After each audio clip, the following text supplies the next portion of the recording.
There we go.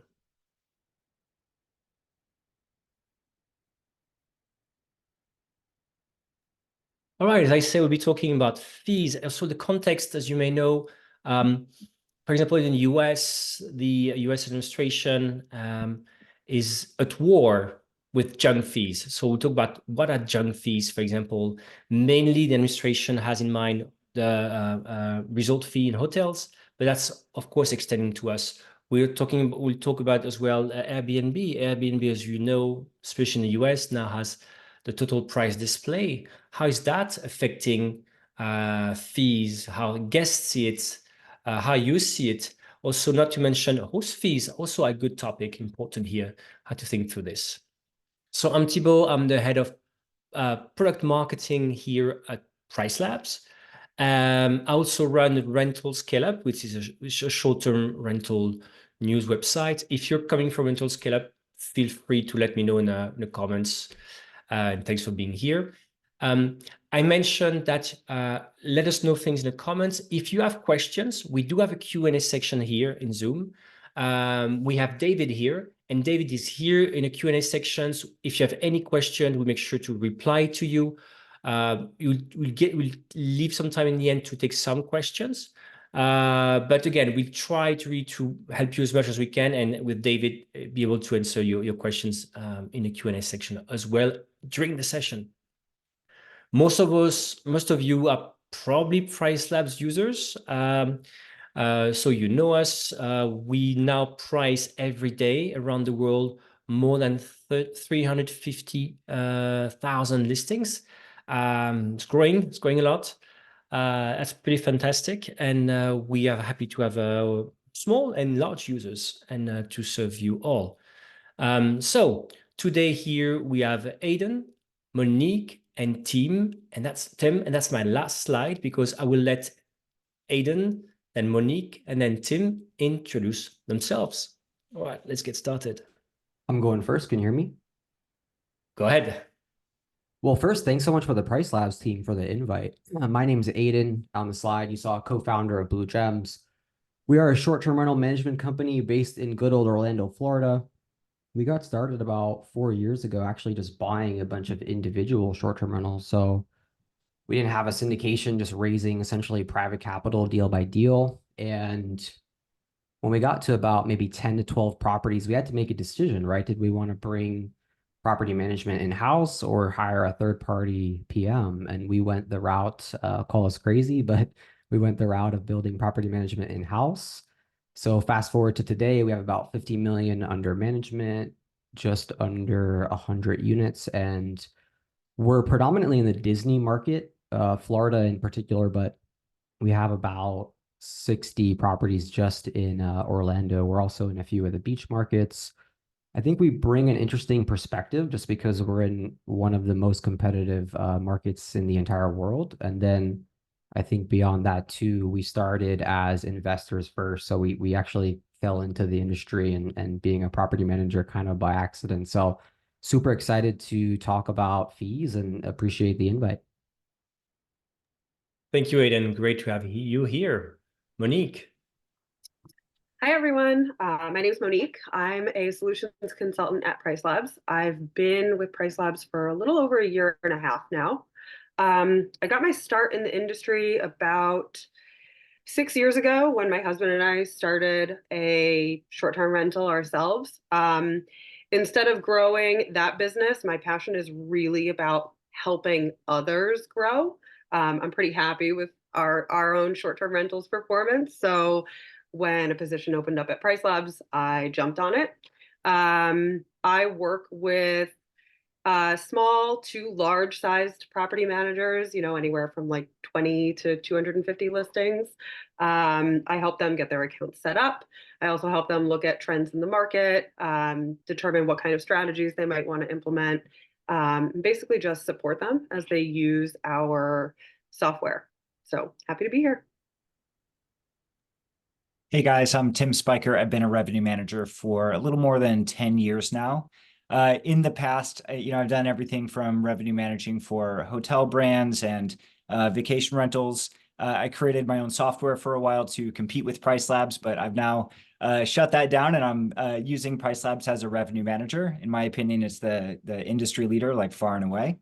And while I have experience managing listings all over the world, right now I have about 1,000 listings under management between the US Southeast, Quebec, Stockholm, and Cape Town, South Africa. Fantastic. And thanks for the good words on PriceLabs. Always appreciated. All right. My first question. So we prepared this call together, and I was very interested talking with you, Tim, and Aiden, and how, first I was like, oh, let's talk about fees and how to calculate fees and what to do with fees. And talking with the two of you, the first thing actually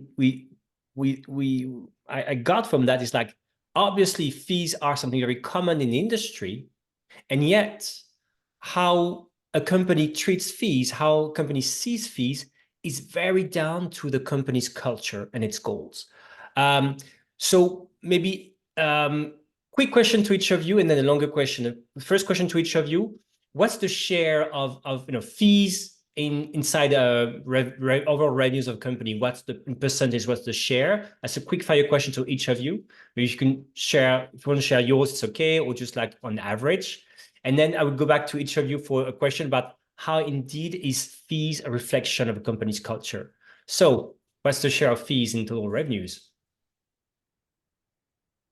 Aiden, you get started. Cool. Yeah, so we're about 20% total fees.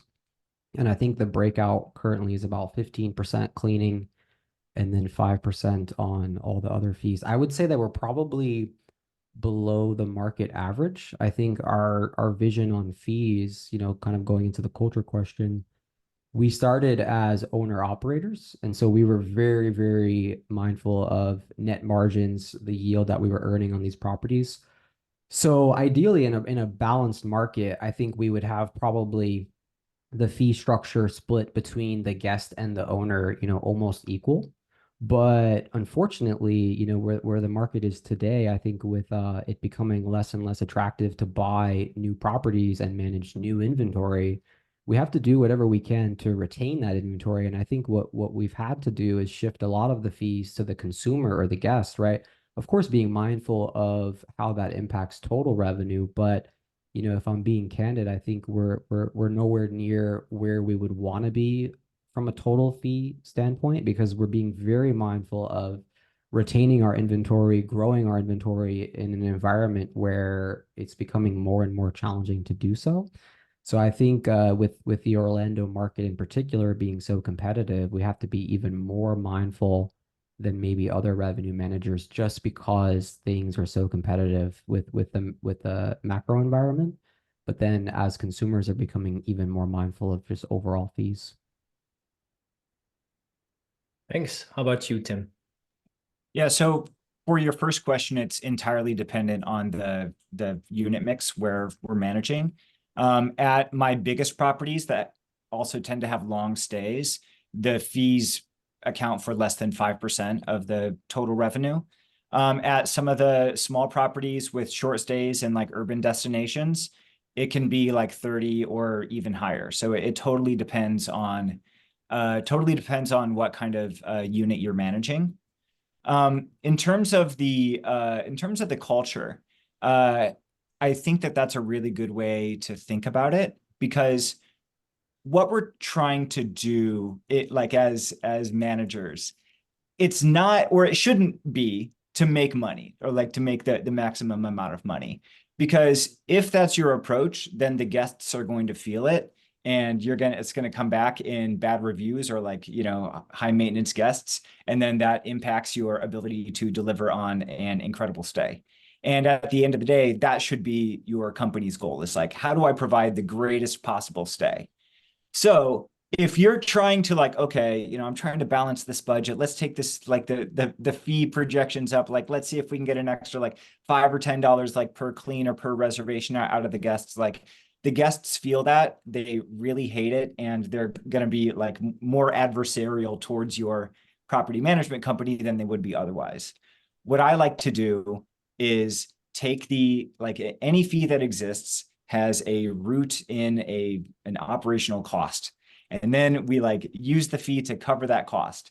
And in a perfect world, that's where it ends. And you tell the guest, hey, we know that you hate fees. We hate fees as travelers as well. We are making a commitment to you that we will only charge you what it costs us to, service your stay.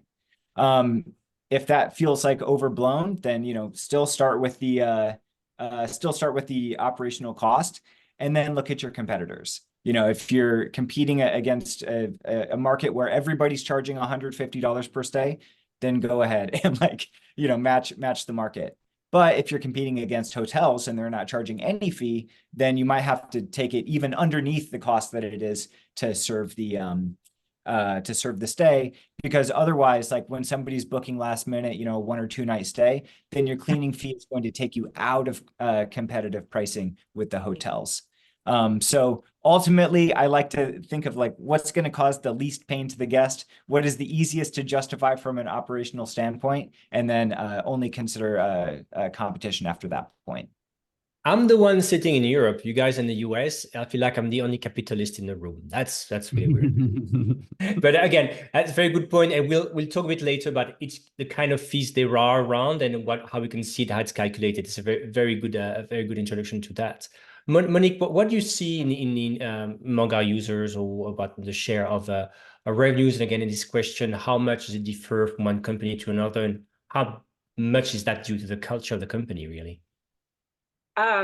It's really hard to quantify the percentage of fees, because I think for my customers that I work with, it's so varied, especially between emerging property management businesses versus well-established property management businesses. So I like what Tim said in terms of looking at fees depending on what kind of units you're managing, but I feel like how established your business is also plays a large part in it. And then also comes the culture part. And I feel like there is kind of a stark difference between sort of an older way of looking at fees from a more traditional property management standpoint versus a newer way of looking at fees where property managers are kind of more in tune with guest perception and how it makes their brand, their company look when they have all these line items being added on. Great. Indeed, as I said in the introduction, we'll talk about how this guest perception is important and how other forces are playing out, like from Airbnb's total display to the war on junk fees, and how much should you not take care of this? And even in the comments, right? Feel free in the comment section to let us know whether you don't agree with what you're hearing and it's a source of revenues for me, and I take it's a stream of revenues. That's how I see it. It's completely okay, right? You are actually here so to hear about your own experience, and if need be, I will be your voice here. All right, and so speaking of which, so just to quickly look at what you guys are doing. We basically most of you are. Well, that's very interesting. We're asking you what's the share of revenues of fees, and I was about to say it's all over the map. Not that many above 30, but still one out of 34 people responding. It's a bit, just looking at this, so we'll have this in mind, how it's spread out. As we go into the second topic today is the fee calculation. So starting with Tim this time. So because you started on this, right? So you started talking about how fees are calculated and whether sometimes it could be even below cost. And sometimes it has to do with your competition. Can you detail this a bit more? So exactly how you see it? Yeah, so I was specifically thinking of these listings I had in the Bay Area. This was they were on Airbnb, they were vacation rentals with little kitchenettes, but it was a converted Econo Lodge or something like that. So, external entrance, all one site. And, that's who we were competing with. And the market there had 40% of the stays were 1-night stays and the rest were 2-night stays. There's a handful of longer stays, but it was almost all transient guests coming in for business or whatever, and just looking for the cheapest place that they could find. So in some of the low season months, down January, some of like the worst demand months, the nightly rate would be $55. And it cost the company $65 to have it clean. And it's just terrible perception if your cleaning fee gets above your nightly rate. Like people just freak out when they see that on the bill. And also then it became impossible to compete with like all of the Econo Lodge competitors that were around there because they didn't charge fees at all, and they were still charging like the same $55 a night. So my nightly rate effectively was double what theirs was for a one night stay. So we made the determination to just like reduce the fees down to the lowest possible number. Like what do we feel like we can charge and people won't be upset? And now we just have to make sure that our nightly minimums are at a place where we're not ever losing money on a stay. Thank God, like it wasn't like that all year round. Like that would be a terrible investment. But we were, for those low months, we really had to get competitive on the low end. Yeah, on the high end, you have a lot more flexibility because the fee accounts for like such a smaller portion of the entire stay. And you can also I feel like you have more room to add in extra fees like pet fees and stuff like that, that people will be like happy to pay for. So it's like just a completely different world at different ends of the market. Aiden, when you hear this, what's your view on it? How different is your thinking through how to calculate fees in general? Yeah, it's actually very similar. I think Tim made a great point around operational cost, right? Because if we're looking at fees, we have to look at profitability of the company. And the way that I kind of define fees is I start there, right? Like a junk fee, I think by definition is like a fee that actually has no operational cost, entirely margin, right? And one thing that we found interesting too in our market is that aside from looking at just the total price that the consumer is paying, it's also how much does that vacation cost them, like overall budget, right? And then how much is lodging made up of that budget? So as an example, right, in the Disney market, it's very common that someone will spend $10,000 on a vacation, right, and plan it maybe 6 months to a year out. Very, very common. So that avatar is naturally going to be a little bit less price sensitive from a total budget standpoint than a person booking a beach condo for a one night stay on a $70 a night ADR, right? So I think that aside from just looking at the total price, we've even considered, what the total vacation cost is and how that compares to some of our competitors. And in our market, we're not really competing with hotels per se. I mean, we have resort communities, but one of our main competitors is actually Disney themselves, right? They have quite a few properties that are actually on the resort. And we've found a lot of success offering kind of a cheaper product than what you would get by staying on property. So you're going to have similar guest experience. You're going to have, even better amenities, private pool, private hot tub, but in some cases it's 1/3 the cost. So I think we have a little bit more flexibility when we're looking at how much the consumer is paying in total for that vacation.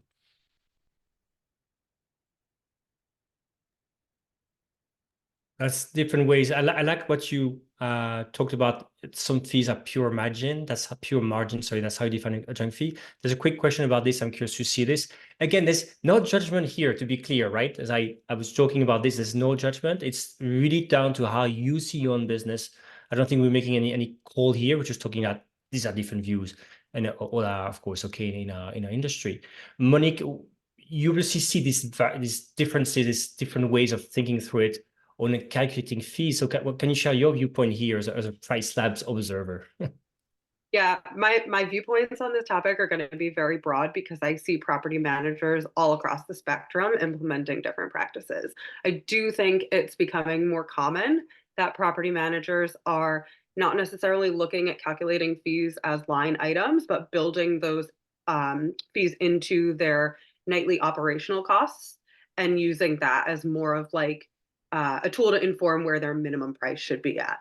I'm also seeing property managers change their fee structure by season.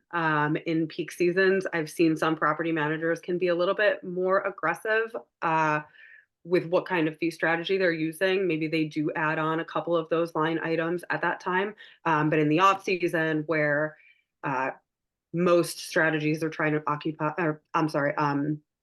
prioritize occupancy. That's kind of where I see people get really more competitive when looking at what their competitors are doing.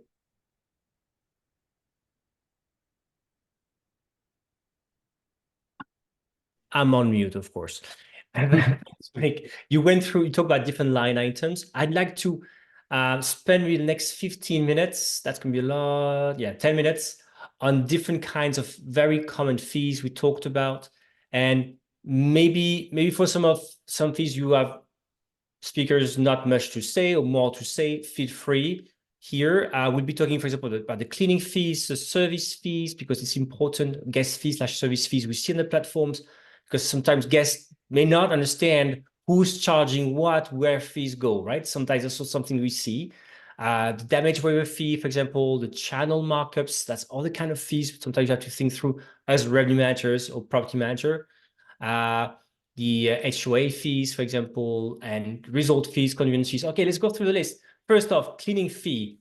We're always reading that people don't want to pay cleaning fees anymore. Is it true, not true? How do you price them? Again, starting with Aiden this time. Cleaning fee. How do you do Yeah, this? I mean, I think we have to start with the type of inventory, right? So I think we're interesting because we have studios all the way up to 10 bedrooms. I would say that the psychological component of cleaning fees ranges dramatically between studios and 10 bedrooms. In fact, we've had the reverse impact of what you would imagine with our cleaning fees on some of our larger inventory, where consumers are concerned with maybe a lower cleaning cost because they're worried about the quality control. If you're charging $150 to clean a 9-10 bedroom home, that you could be cutting costs operationally, to Tim's earlier point, and what does that do to the overall customer experience? So I think we start with the size of the inventory, and then we then take the approach of looking at the cleaning cost on a percentage of total price.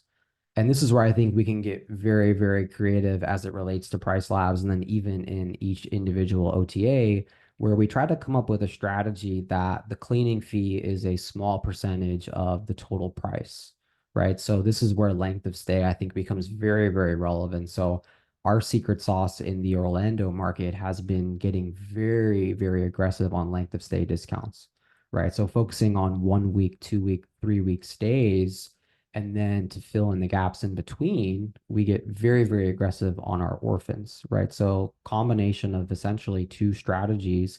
And for context, our occupancy currently is double the market, right? So we strategically go a little bit below ADR, maybe 5 to 7% in PriceLabs in our market comps. And then what we try to accomplish is have our RevPAR 20 to 30% higher by having very, very high occupancy. And we do that mostly through having a very competitive total price on our length of stay. And I think cleaning fee is probably the most important part of that equation, because generally cleaning fee from a percentage standpoint tends to be higher than some of your other fees like damage protection, processing, and maybe even some resort fees. So I think that cleaning fee at the end of the day should largely be dependent upon, one, the size of the inventory, and then two, the total price. Tim, what's your view on cleaning fee, how to do it, and maybe some things you heard Aiden explain on how he does it? Yeah, so the cleaning fee is always going to be like pretty high, as Aiden said. And I think that guests are really surprised at how much it costs the property management company to actually service a clean. And so I always try to keep those like at cost, because if a guest ever complains, then as the property manager, I can share in their complaint and be like, yeah, tell me about it. I don't make any money on that. 100% of that goes to the cleaning company. So you can like deflect their criticism a little bit by like sharing in that pain with them. So that's how I tend to approach cleaning fees. And that's aligned with like what Airbnb itself is pushing for as an OTA, right? Because when you're setting up all the listings on Airbnb, you have the option to check off like, I'm paying my cleaner a living wage. So there's kind of this like cognitive dissonance between the people that are complaining on X about the cleaning fees for these listings versus what it actually costs and what it costs to have a cleaning team, whether that team is in-house or hired as a contractor. So speaking of which, you just mentioned Airbnb in here, and we've seen on X again, should you care so much about what people say on social media? I don't know, but apparently Airbnb, sometimes you feel like they do, right? And sometimes they feel like some of the changes in policies is due to the noise, because they care about their brand as well sometimes, right? Could think that. But if I'm a customer on Airbnb, I may see this line cleaning fee, and sometimes people say, oh, it's Airbnb's charging. And then there's a next line which is called service fee, which sometimes even more confusing, because behind the service fee, actually sometimes there's even a different commission model for, there's a host only fee model, the split fee model anyway. But it's, again, this line item, let's just talk about this guest fee in the end, or how do you take that into account when you think about your price? It's just something that comes after, I don't care, or how does that influence your pricing strategy? Maybe Monique, you have something on this as well? Again, my customers are all over the place. Really just depends on kind of what their brand identity is as a business. For a customer whose brand identity is more price sensitive, they might try to build that cleaning fee in, or keep it as competitive with the market as they can, and kind of try to like maintain that perception that they're affordable. Whereas luxury, sometimes we see that the cleaning fees can be exorbitant for larger homes, especially. So again, it's kind of all over the place, depending on the property manager, the kind of property, the area it's in, all of those come into play. Speaking of that, Aiden, actually, I think you had told me that you did some kind of experiment, right, to try and understand a bit better, not just the host fee, but the impact of the guest fee and the host fee, what to do better on this. And I was very interested about what you guys did. Do you mind sharing?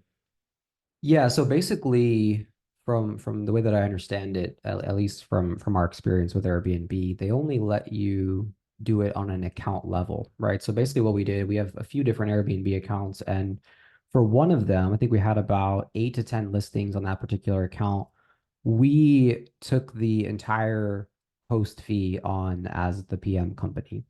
So I think in most markets, the split is around maybe 12 and 3%. So 3% to the host, 12% to the guest. And what we ended up doing was taking the full 15% as a cost to us as the PM company. Now, of course, we would think that we're going to increase our ADR by a percentage to offset that fee. But what was interesting is that we were really only able to increase our ADR by about 10%. And so if you think about it, our fee went from 3 to 15, and so that's a 12% increase. So net at the end of the day, from a net income standpoint, we were actually going in the opposite direction. So the initial and very small, very small sample size to caveat that data point, but I think that we might be early on in the consensus around, Airbnb fees being the devil. We might be in the first, second inning. So I think our thesis is that we're going to wait a little bit longer before we implement that across the portfolio, because in the initial test, we ended up not being further ahead by taking on the fee ourselves. Before we go to Tim, something also to add to this, if you are a non-US property manager or not in North America, and you're using some kind of PMS, most probably you don't have any choice, and you are on a host only fee model. I know I am, for example, but I think in the US, indeed, you have apparently still, in some cases, the freedom to choose. That's really interesting to note here for our international audience. Tim, again, this service fee, this is the fee that, let's imagine, just maybe for the guest fee that, or we have the guest fee on Verbo as well, by the way, right? Does that come into play when you think about the overall pricing of the price of the stay, or that's just something that comes on top of it and you don't really optimize for it? Yeah, I don't optimize for that at all, because if it's a fee that's applied to all of my competitors in a region, then I'm always setting my price relative to those competitors anyway. And so if we've all got the same service fee, then I just like cancel that out of the equation, and I just compete on nightly rate. Okay. I'm going to talk quickly about one of the core topics, we talked about junk fees earlier. We talked about, this, I really like, pure margin. It's a pure margin play. And sometimes when we hear this, when you hear the Biden administration going about this war on junk fees, they always mention the resort fee. Sometimes we hear about also convenience fee and transaction fee. But think about these three fees here, these very three fees. Are there cases where you can justify them? And if so, when? Who wants to take this one? Can you ever justify either the resort, convenience, or transaction fee?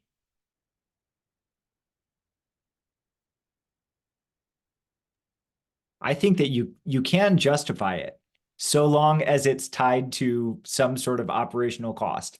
If there's a benefit or something, you have to receive value for the money you have paid.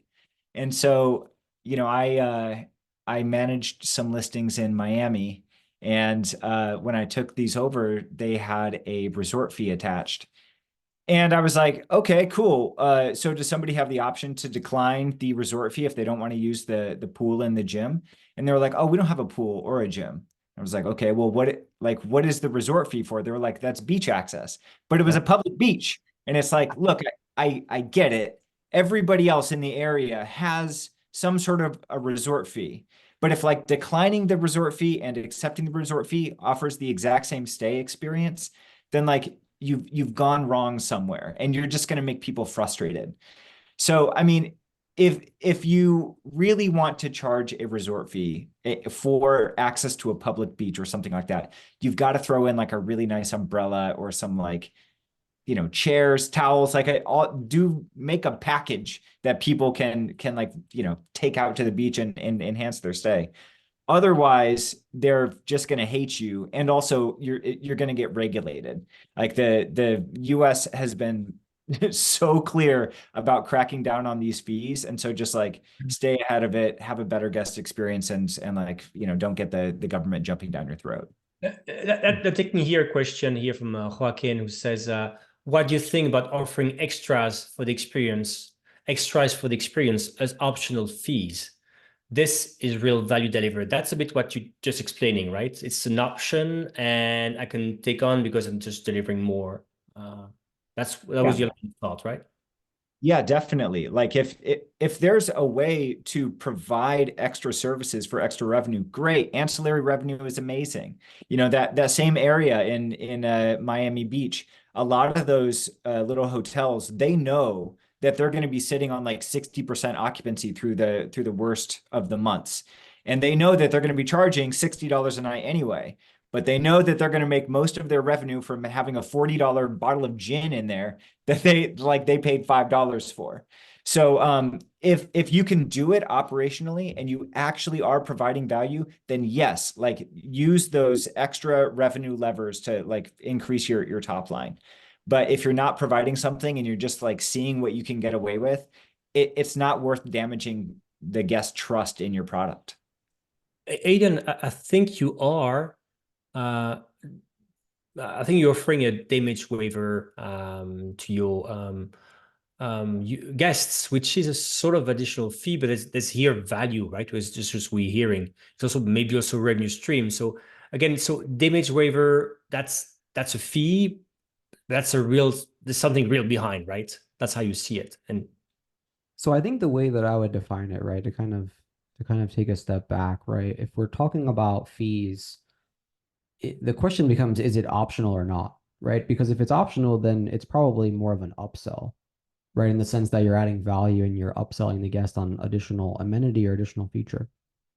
So for us currently, we actually make it mandatory, right? So by definition, in that case, it would be a fee, even though they're getting some type of value in the sense that, we're paying for the insurance policy. So I believe right now we have about $3,000 of protection per policy. So you could argue that there's a value exchange, but I would also say that since there's no opt-out, it would be by definition a fee, right? And I think if we're having the conversation around value and operational costs, and the reason why I brought up pure margin is because when we're talking about service fees in particular, I think it's really important to know if there's a cost behind that fee. And For example, we do charge a processing fee for our direct bookings, right? And the thought process is that we have a marketing fee, we have an operational cost for the PMS, we have website fees, we have hosting fees, right? So there's actually more operational costs and more operational work for the team to process a direct booking as opposed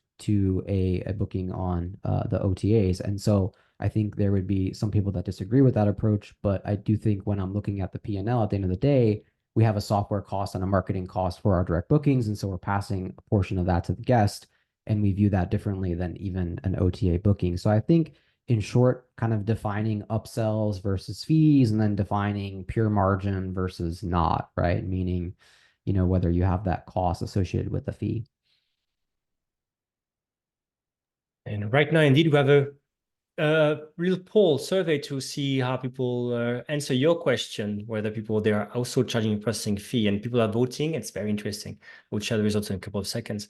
Again, I really liked it because indeed at some point we're maybe mixing things up, right? What's a fee? What's an ancillary revenue? What's opt-in of that? So the definition I'm hearing for the moment is in a way like if it's a mandatory, it's a fee. Quickly on this one, Tim, this is how you see it as well?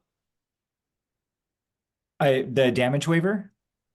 Sorry, if something is mandatory, it's a fee. Oh, yes. Okay. Yeah, and I did want to jump back to the damage waiver real quick because I love me a good damage waiver, even as a guest. Especially when you offer it as a choice. It's like either do you want to pay this $35 damage waiver or do you want to do a $500 deposit? I know I'm going to get that $500 back, but just like, the moment that it's taken out, I experience more pain. And so like, I'm going to just like fork over the $35 every time, like even just for peace of mind. So even though you're not receiving something tangible, you are receiving peace of mind for it. So I like that one. Thanks. And by the way, so again, for the processing fee, 40% do charge it, right? So it's like, that's what's great here with diversity of viewpoint.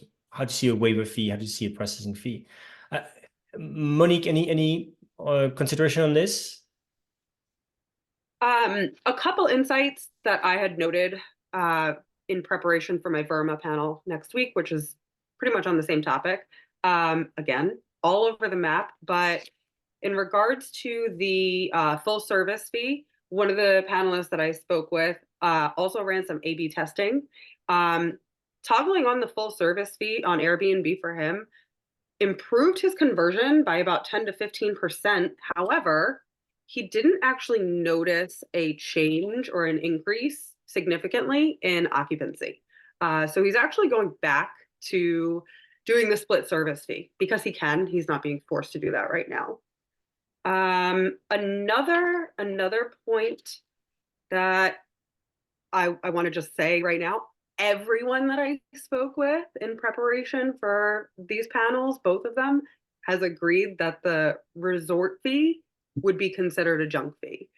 I guess defining the resort fee and like what benefits it actually provides the guest is kind of up for debate, but everyone agreed at least that the resort fee would be a junk fee. Thanks, Monique. Last thing I want to mention is sometimes fees we don't think about, but again, I would like to understand how you're thinking of this fee that's being charged on your overall pricing is the channel markups, right? So the markups that we may add to a PMS, for example, to say, cover 17% on booking.com and I don't know, 7-8% on Verbook, and it depends what you want to do here. Again, is it something, is like, as Tim said, well, that's something that probably all my computers are doing, so I don't really have a control on this, so I don't really think through that? Or do you, again, have a different pricing per channel because you don't have the same markup on this, or you don't think it's the same, or you don't even think it's the same? This marketplace are different ecosystems with different kind of guests, so we actually have different pricing. It's not just because of the markup, because it's different platform. What's your thinking again? Overall pricing, how do you think this per platform, if it makes sense? If anyone wants to take this one. Yeah, so I always offset the channel fee with a markup, because that means I can remain agnostic as to like where the reservation is coming from. I know that like, you know, our net is going to be really similar. And then it also helps on Google, like, you know, redirecting back to your own website, because it means that your price is always going to be the lowest in the Google search results, because they stack up, you know, like, you know, Expedia, Booking, they show all of the different websites. And if you know that you're always going to be 10 to 15% cheaper, then that really helps your conversion through Google, where your commission's really low. So yeah, that's how I like to approach those. Thanks.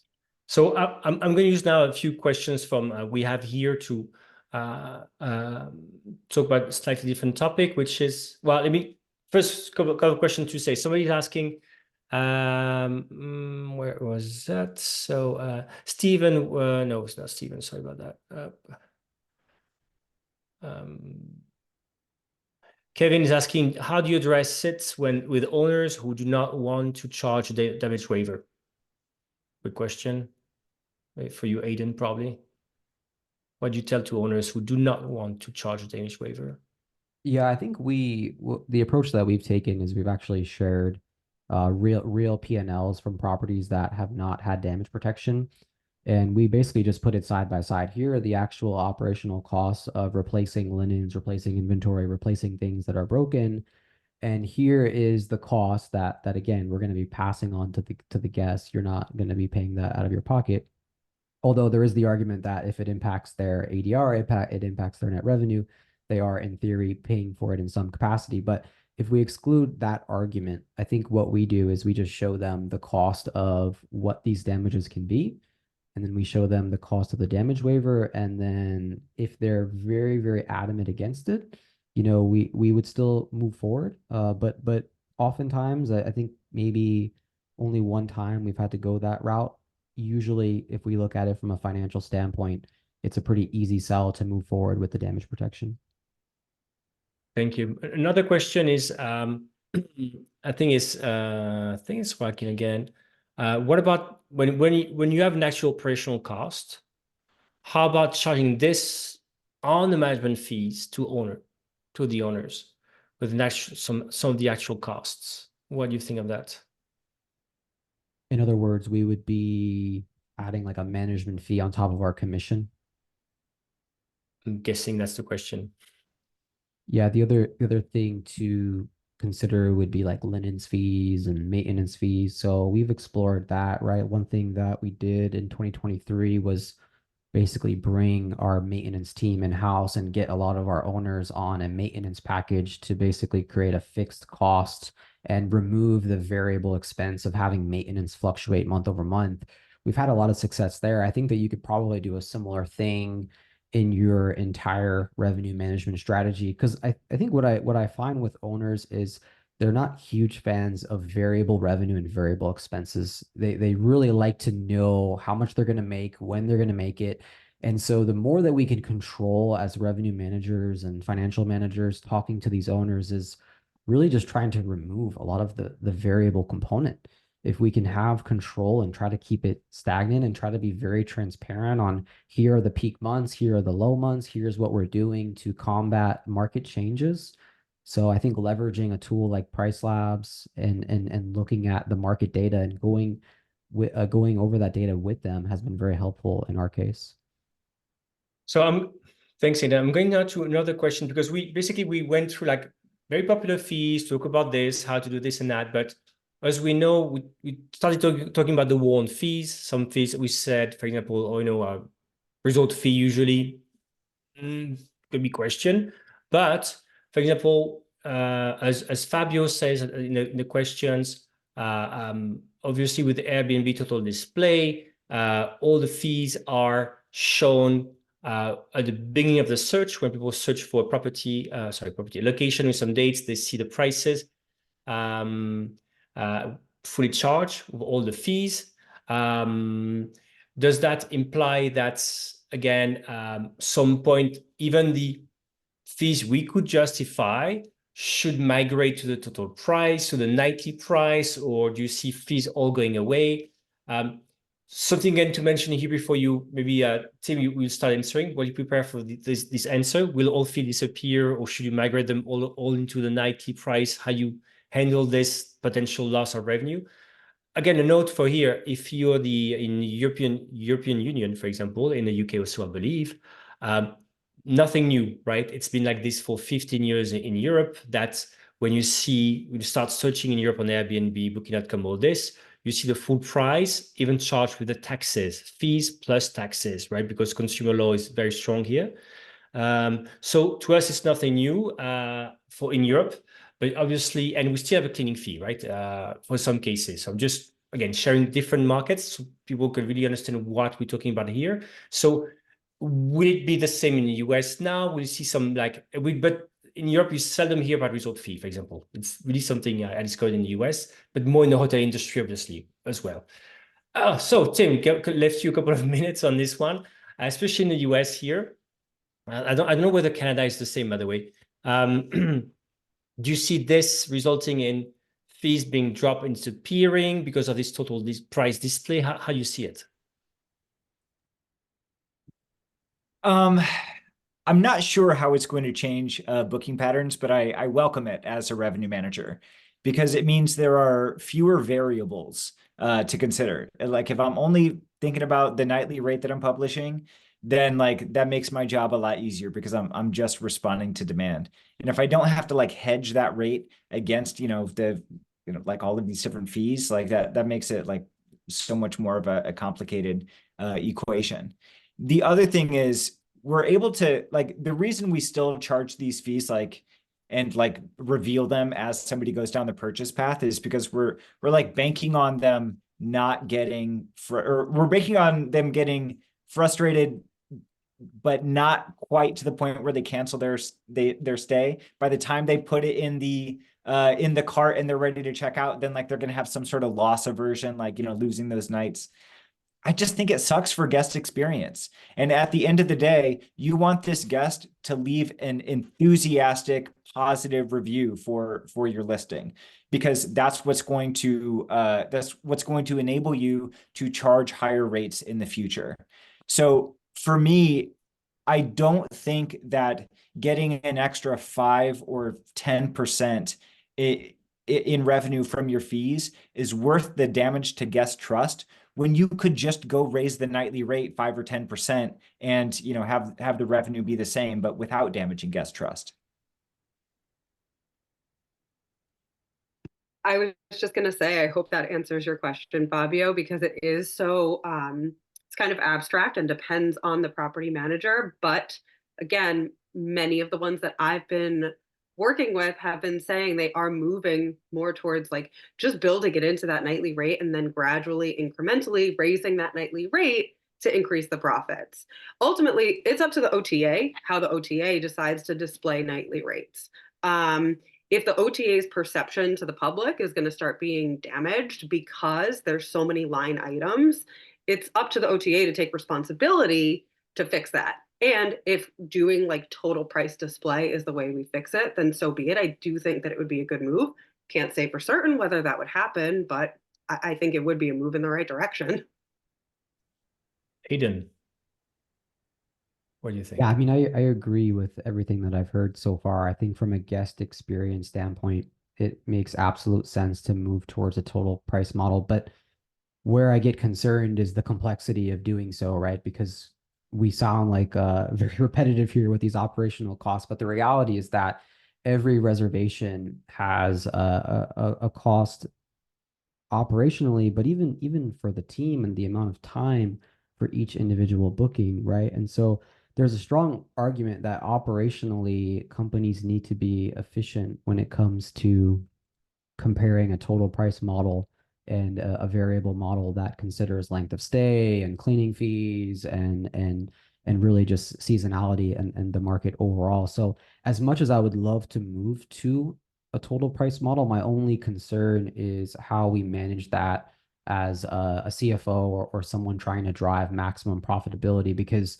from a revenue side only, it makes absolute sense. But we know internally that there's another part of the equation, which is our expenses operationally and from a time standpoint as a PM company. Very naive question on my side then hearing this. I mean, okay, I put everything in the nightly price, but then does it mean that I make all my fees flexible and dynamic as well? What I mean, for example, you could argue that for a stay of 3 nights or 4 nights, the cleaning costs, sorry, a bad example.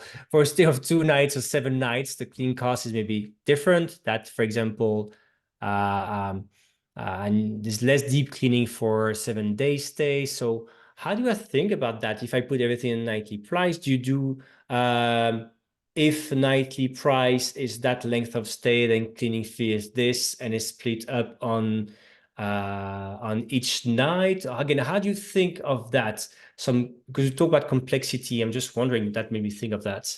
Anybody wants to take that one? Yeah, I can start with that one because I have an accounting background of 7 years, and I think this becomes an accounting nightmare when we're trying to roll everything into a bundled price. But then on the back end, as a property manager, we have to separate how much we paid for our damage protection policy, how much we paid for our cleaner, how much commission we gave to the OTA.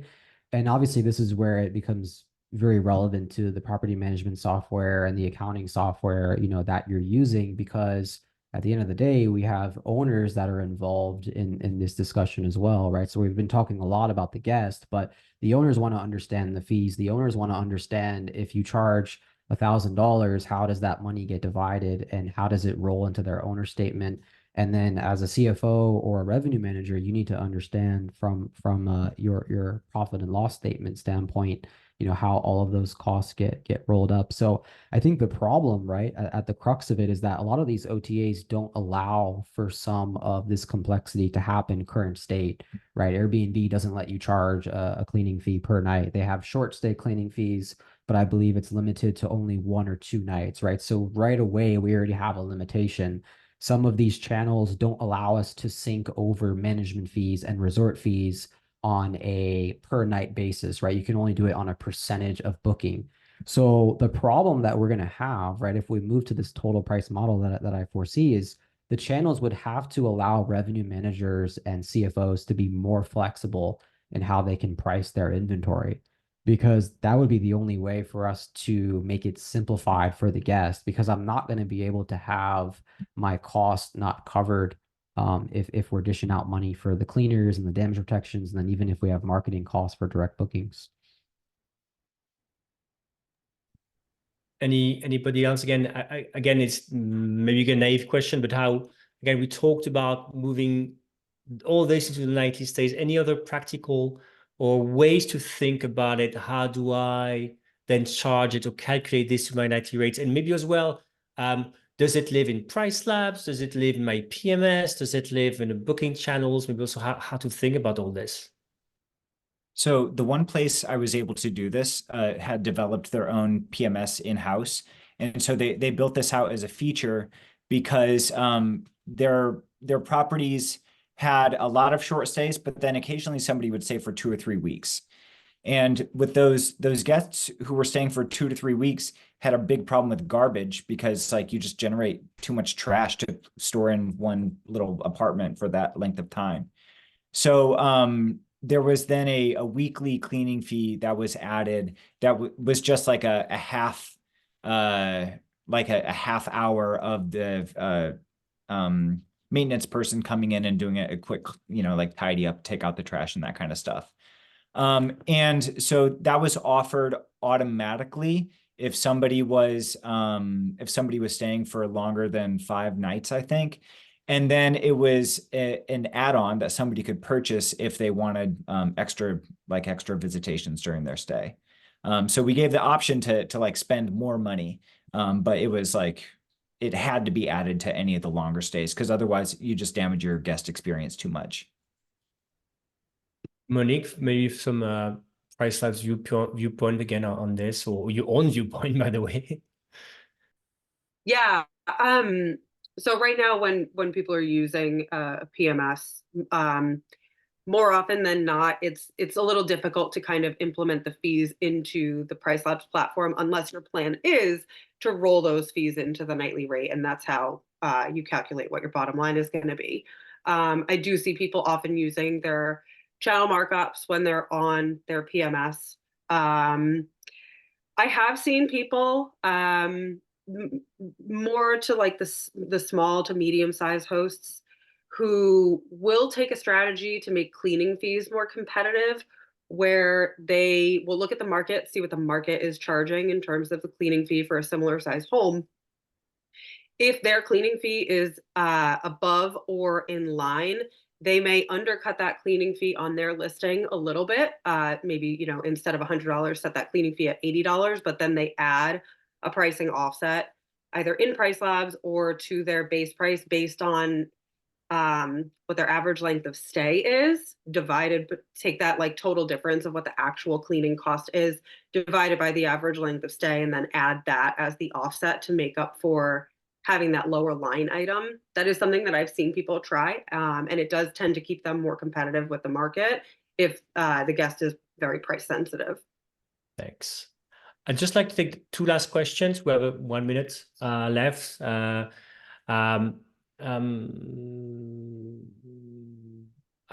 I can answer really fast. So Steven is asking whether PriceLabs has any plans to be more of a total revenue yield platform and include fees in the calculation of rates. Great question. Stay tuned. We may have soon something to say about cleaning fees, maybe, or something else. Just saying, that's why you are on this call. So sometimes you get a little, hint what's coming. But as you can see, right, the topic of fees is something we care about in the company. And exactly as Monique explained, we can help you think through it, right? Usually you have an account manager or solutions consultant, you can sit together and help think through how to do that for you. But again, it's a topic we are looking at. Last question again, and then who wants to take it, let me know. Question from Olivier. So if mandatory fees are part of the total price, what is your experience with optional fees? Those are part of the total price, and one can find ways to maximize the adoption. For example, either you pay for bed linen or you bring your own, either you pay for the hot tub or you don't use it. So what do you think of that topic? Is it close to what we said earlier about mandatory fees versus optional revenue streams, or is it different? I think it's pretty similar to an upsell. I think it's more likely to be sold to a guest if it adds convenience. I mean, especially something like linens. I don't know how the perception would be. Just like my gut reaction is thinking, if I were to see a price and I was very price sensitive, if the host were to say, I'll give you 10% off if you bring your own linens and save me the trouble. I don't know, maybe in a market where the guest is very price sensitive, that would work. But for something like an amenity, like a hot tub, yeah, I would probably pay a fee if I had to use a hot tub. Okay, all right. Each of you, any parting thoughts on the topic of fees? One, and what's the best way to contact you if people want to get to know more about what you think about the topics? Maybe Aiden again, any parting thought, and what's the best way to reach you? Yeah, no, I think off that final point, we have some experience there with pool heating fees, right? So I think about 70 of our properties have pool heaters, right?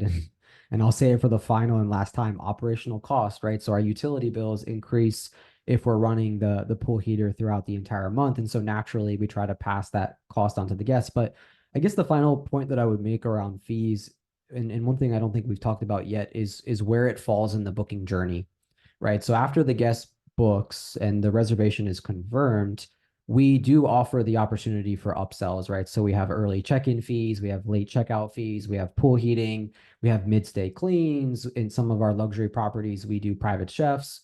And again, those are completely optional. There's no requirement for the guests to pay for those fees. If they want the pool heated, that's fine, right? Obviously, in the summer, they're probably going to elect for a pass on that particular fee. So I think the booking journey is one other thing to consider when we're talking about fees. And of course, we're advertising some of those upfront on the OTA. but for the most part, they have the complete decision-making power to decide whether or not they want to move forward with that fee. But yeah, in terms of me, I'm on LinkedIn at Aiden Groll. Again, we're in the Orlando, Florida market and pretty much throughout Florida. So would love to connect with anyone operating in those markets or even in the Southeast in general. And just really appreciate the opportunity. Do you still have a podcast? Yes, we are Blue Gems podcast on Spotify and the other platforms that you may listen to a podcast. I'm biased towards Spotify. That's it. Thanks, Aiden. Tim, how about you? Yeah, so parting thoughts. I love upsells like the ones you were describing. Like I always pay for the heated pool or like the firewood or like stocked fridge. Love all of that stuff just because it's, traveling. Whenever I travel to a place, like the journey is tiring, and when you arrive and like everything's like prepared for you, it makes for an incredible experience. The other thing that I'll say is like, make sure you're charging pet fees, and you can probably charge more for a pet fee than you think that you can. Because to get a pet sitter, like for one animal, it's going to be like $50 a night probably or higher. So just think about that in terms of like the total cost of a stay and how much happier the animal and the owner are going to be being able to travel together. Like I truly, $250 in the US is the floor, and like you can charge above $500, like depending on the length of the stay. So that's a really big opportunity there. As far as like how you can get in touch with me, I am also on LinkedIn, Tim Speicher. You can still email me at Buoy, that's tim@buoy.us, or you can do consulting@timspeicher.com to reach me. Thank you, Tim. Monique, how about you? If I want to reach out to you, have any question about PriceLabs? Yeah, so I just dropped my LinkedIn in the chat, so please feel free to DM me there. I try to stay pretty active and keep an eye on those messages. You can also email me at my monique.DeLorenzo@pricelabs.co email address. This has been really insightful for me. I'm really thankful to have joined by an awesome revenue manager, by an awesome property manager, and Thibaut, thank you for hosting such an insightful session. You're most welcome.